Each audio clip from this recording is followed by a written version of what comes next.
Hello, welcome everyone. Hello. So my name is Lauren and I'm here with Janis and Lindsey, two women that I love. And I'm super excited today because this is like a magical combination where I'm a dance therapist, Janis is an art therapist, Lindsey is a sex and relationships coach with a background in wilderness therapy. And I love that there's like this magical crossover between everything that we do, and I'm really excited to talk about it today. And specifically, we're going to focus on unlocking creativity and three really different but overlapping ways that you can get in touch with your creative self-expression and work through a lot of the blocks and obstacles that often come up when people are in creative projects and journeys and things like that. So would you two like to say a little bit about yourselves before we get started? Yes. So I'm Janis Dochterman. I'm an expressive arts therapist and empowerment mentor, and I'm super, super passionate about helping women empower themselves in their own healing process. And yeah, I've been in private practice for a few years now, and I've been working alongside these beautiful women for, I guess, a year now. Yeah, just about. Wow. Yeah, Wild. I know. Wild. It's wild.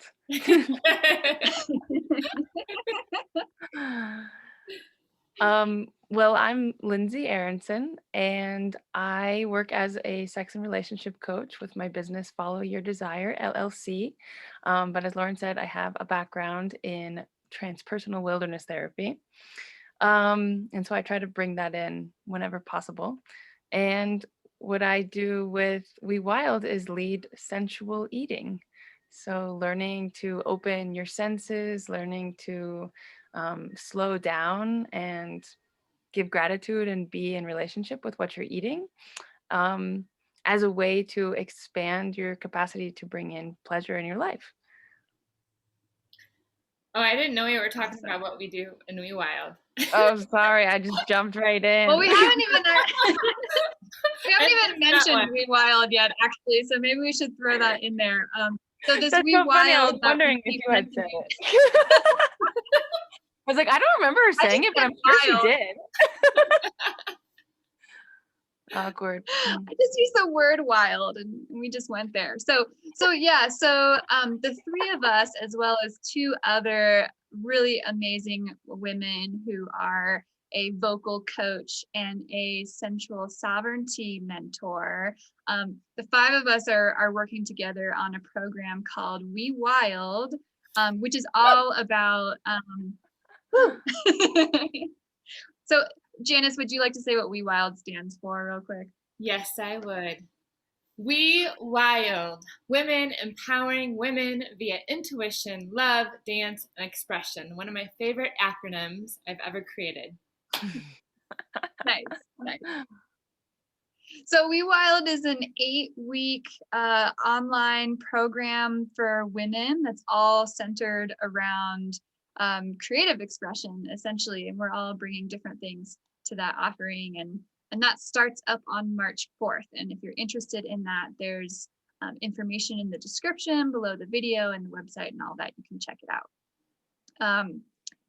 And yeah, so Janis, you're really bringing in the art element. Lindsey, you're bringing in sensual eating, which I love, which we'll get into more, I'm sure. And I'm a dance therapist. I'm also in private practice in Colorado, and so dance and movement is the practice that I bring into the program as well as into this conversation. So maybe we can dive a little bit into these three practices and how each of them works with the creative process and how practicing them can open up the creative process. And then maybe after that, we can get a little bit into like the overlap and the interplay between them, which I think is super exciting too. Yes. Anybody want to start? Who wants to start? Do you want to start? Do I want to start? I can start. Yeah. So my practice is dance, but I like to expand that definition a little bit and kind of step away from what people might think of as dance as a performing art, and more as I experience dance as a meditation practice. And I also really love things like authentic movement, which are really based on listening to the sensations in the body really closely and letting those translate into a movement expression outward. So it's a lot more focused on what it feels like on the inside of your body and moving with that, rather than what it looks like on the outside, or something that's performative or is supposed to look a certain way. So whether you call that movement meditation or authentic movement, there's a lot of different forms. So that's the practice that I would love to talk about. And I think what's exciting to me about that is the opportunity that it gives to really tune into your authentic self. Like, what are you actually sensing in your body? What emotions are you having in your body? Mental experiences too, and how are those showing up physically? And then how do we translate that into movement expression? And if you're doing that in like a dance setting with music or something like that, that can produce a flow state that feels really easeful. And what I'm also really interested in is how that translates into the rest of your life, how practicing that sensing into moving in a dance space can then cross over to when you're going about your life or you're out in the world. How do you tap into yourself and your intuition, and then use that to guide your actions and your decision making? So when I think of going through creative projects or working through blocks or making decisions that are hard, or how do you navigate an obstacle that's coming up, I always orient around really tuning in to how I'm feeling and what's really happening, and then using that to like translate that sensation out into an action, a decision, a movement, a creative project, whatever it is. So I view the dance floor as the practice ground for that tuning in and then expressing out, and then all the other areas of our life where we get to tune in and express out, and tune in and express out, and tune in and express out, so that everything is a dance. Bravo, Lauren. Everything is a dance. So that's what I got. That's my practice. And so that's wild option number one. Life Move through your creative journey, unlocking creativity through that like inner outer dance process. So I just said a lot of things. I'm going to pass it off to one of you now. Well, I'm just noticing how much I love this topic of like seeing where we all overlap, because as we've co-created the WEWILDE program, like we all took our passions and we all took our strengths, and we all found our own flow and how all of our strengths and passions kind of flow together. But we never really looked at like, well, how are they overlapping? How are they overlapping from week to week in our program, but also just in like holistic healing approaches in general. So yeah, I really like this conversation.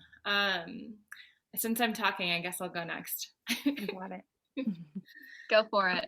So my practice, expressive arts therapy, is a combination of using talk therapy with the expressive arts, which I'll come back to, and active meditations.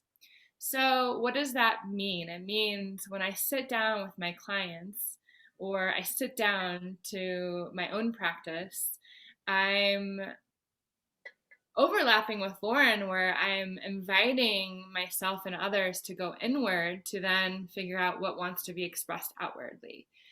because we're all made of this like beautiful energy, and all of our emotions are energy, all of our thoughts are energy, all of our movements are energy. And a lot of times when we like hold that energy in and we're not expressing it outwards, like that's when our bodies start to become ill, and we start to feel dis-ease and uncomfortable, or mental health challenges, and which is all a beautiful part of the process. But what I do is really invite people to find their own language of expression.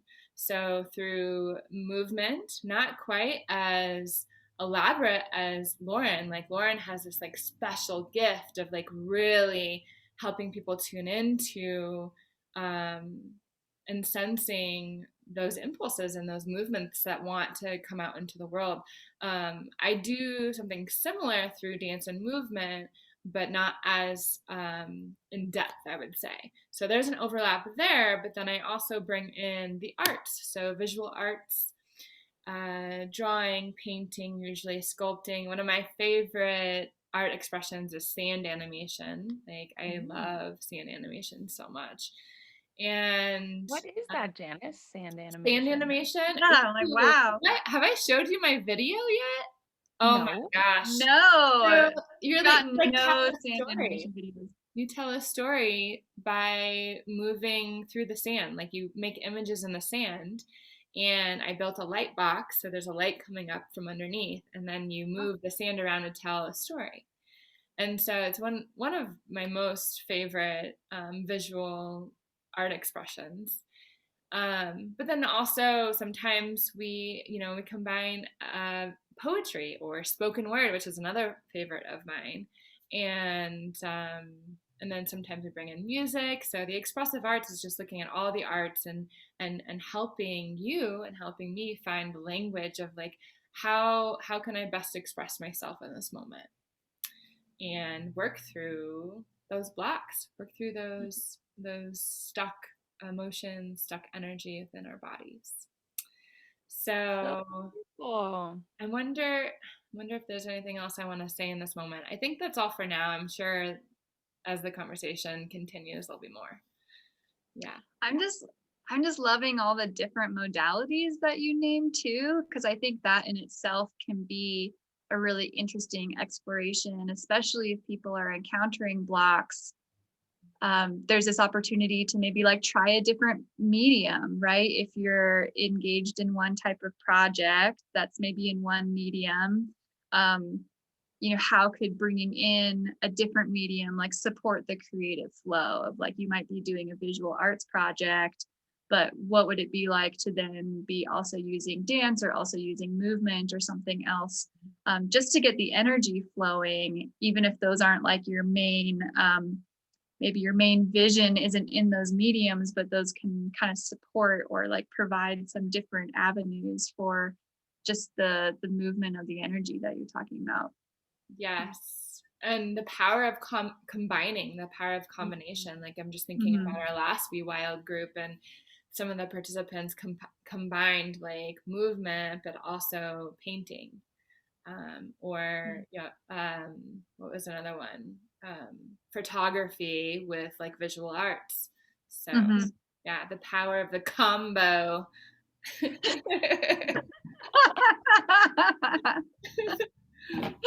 Awesome. It makes me think of like us. We are the power of the combo.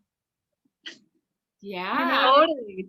I mean, that's one thing that I think, is super exciting about this program, and just when we get together in general, it's like all of these different pieces coming to that overlap, which I think was really magical in WeWILDE, how that came together, because it was rather intuitive and not super planned, but all of these different modalities ended up complementing each other in a way that I at least did not predict. Like I kind of came out the other end of, the last round being like, wow, that worked so well. That was amazing.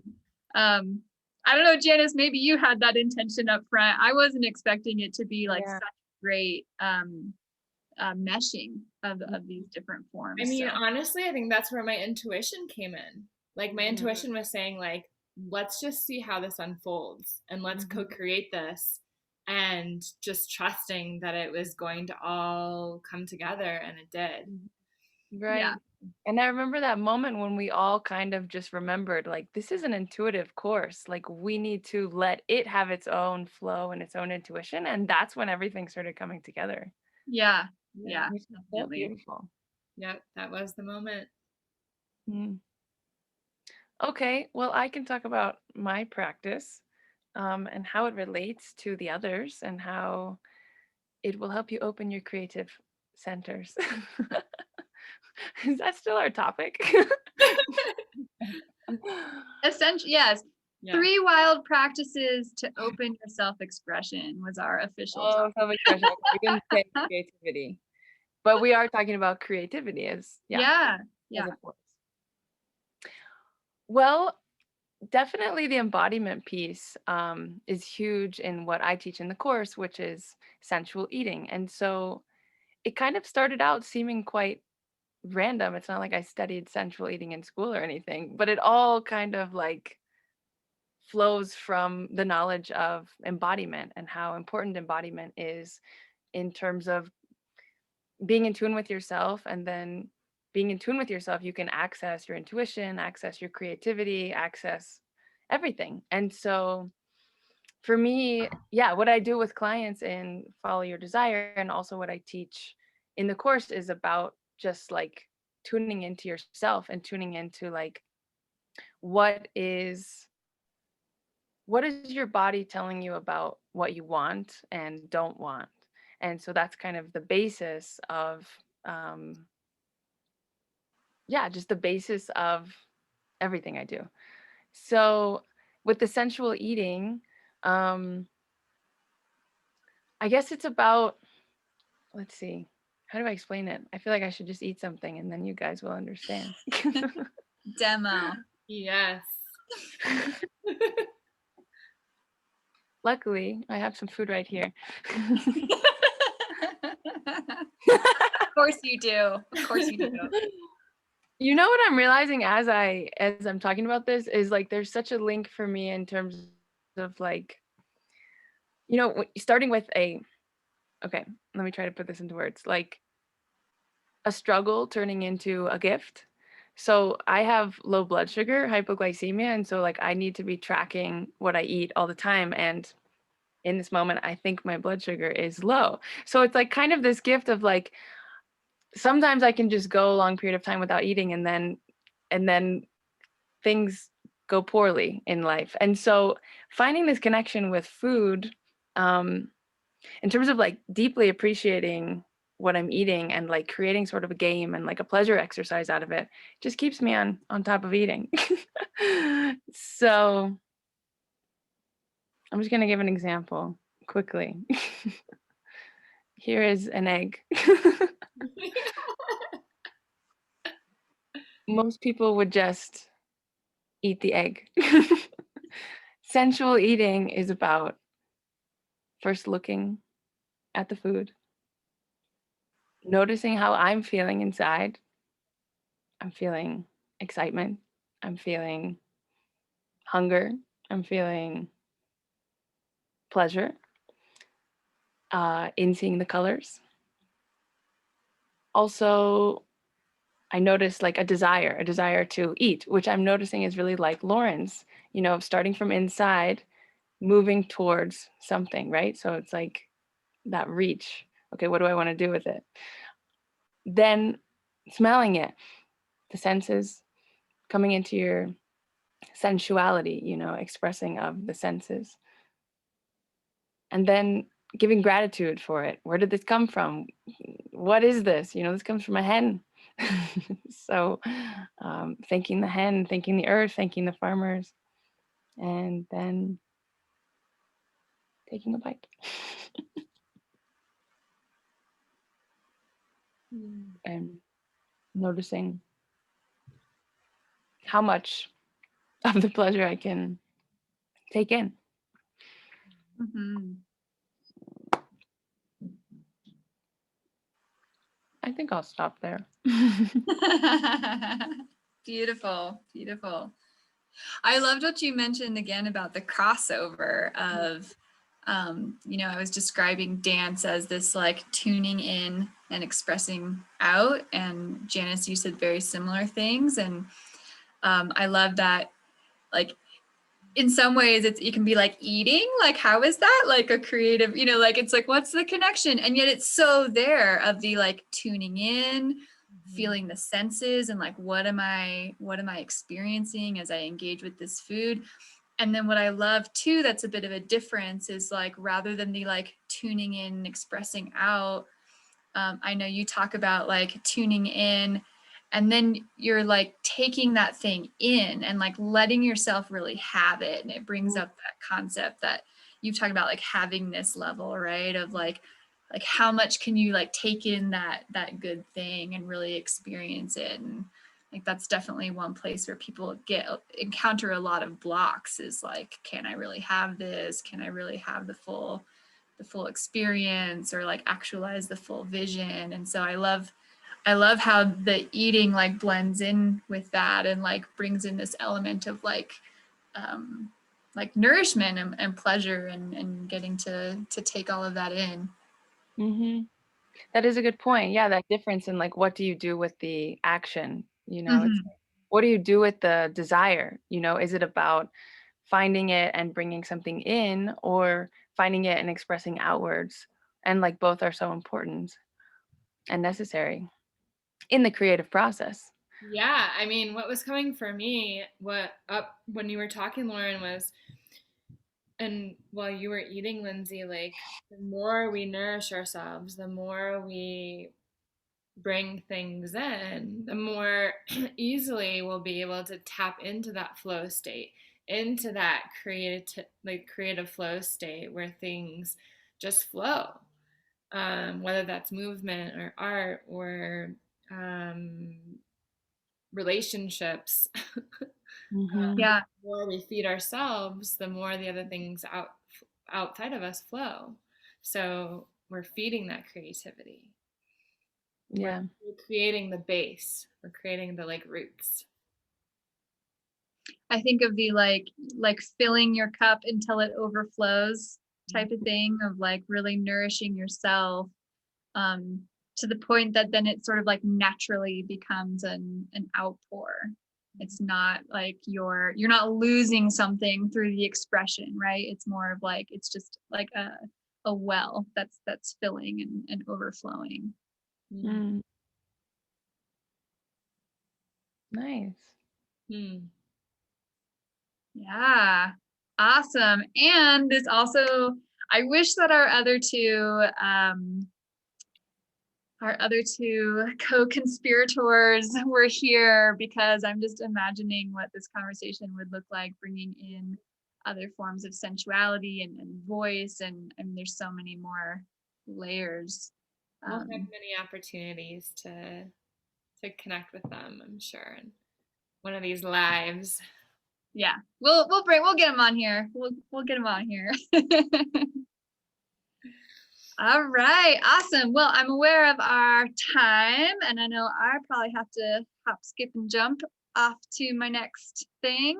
But this has been so beautiful to get to talk about this with both of you, and I feel like we'll have many more of these conversations as we prepare for the next We Wild group, which starts March 4th, right? Yep, Thursday, March 4th.